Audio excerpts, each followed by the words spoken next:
The Tracks Ahead. Written by Stephen Picalis. Performed by the Advanced Maneuvercast. After a long train ride that was devoid of much in the way of sleep, Holden could see the lights of Corvus and was awed of the sheer size of the city. But the train he was on never pulled into Corvus itself. Instead, it went around and to a staging point for all the new recruits. Just like when he got on the train, he was pushed off, and he followed his new friends, Bryn and Rogers, from line to line until they were broken into smaller groups. All the while, Holden was trying to get that gruesome image out of his mind and wrap his head around where he was and where he was going. Bryn kept talking about the Lord General. I hear they're moving us out in support of the Lord General. But Rogers wasn't so sure. I don't know. The contract that we're on could just about go anywhere there is fighting. Soon, a sergeant came and yelled at them. Back on the train, you maggots! Your lot's headed north for more training. Just how far north, Holden didn't know. He just got on the train. Sleep came easier on the second train. It seemed like days when all you could do was sleep or walk around the same car. It made it tough to care about the time.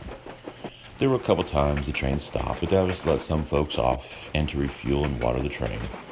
Rogers and Bryn slept most of the time, and when they weren't sleeping, Holden could hear Rogers ask where they were and look out the window, only to see a forest of trees and guess where they were. Finally, the sergeant came through the car. Get your gear! Next stop, your new home.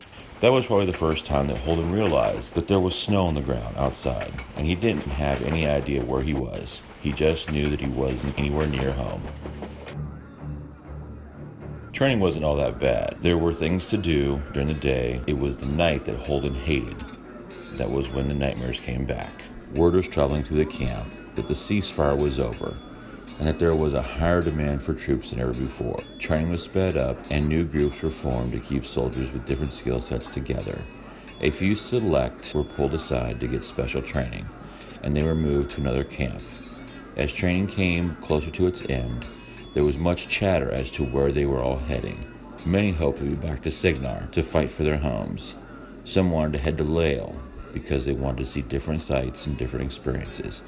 Holden wasn't sure he was ready to go back home, back to where he left behind, back to the nightmares. That night, Holden overheard some of his bunkmates. No, man, I'm telling you. Saw the order sheet. Bloodstone Marsh is where we're heading to next. Great. We will be spending our days staring at the sand while we wait to stop some invading force that may never show.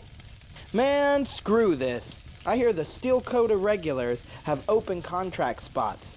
Rogers talked about leaving and said, Come on, with the training we've gotten, we could join any mercenary company we want. He continued this talk and convinced a couple others to go with him.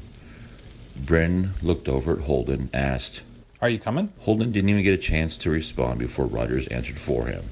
Of course he's coming. We leave tonight, just after sundown. And it was all settled. They would set out that evening.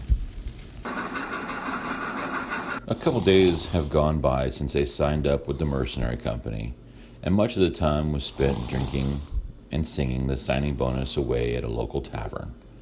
It was early morning, and the door swung open. Out of them racks, mustards and fives. That's right, bucketheads, we got a contract. Heading north, caviar and vodka for breakfast, lunch, and dinner. Living in Signar his whole life, Holden was used to cool winters and mild summers, but nothing would have prepared him for how cold it was on that train heading north. He had to barter for a good coat. It smelled of urine, vomit, and only had one hole in the left front side, but it kept him warm, and after a few days on the train, he couldn't even notice the odor anymore. As the train came to a stop, their new sergeant came through yelling, Grab your gear, no dragging ass, this is our stop. The train stop was basically just a place they could refuel. It had a loading dock, but that was about it, other than a single shack, a short distance from the tracks. They marched for about an hour to a small fort that overlooked the valley. This was the first time that Holden had truly missed home since boarding the train several months ago. They were led to a small barracks in the corner of the fort and told to be ready for formation in the morning.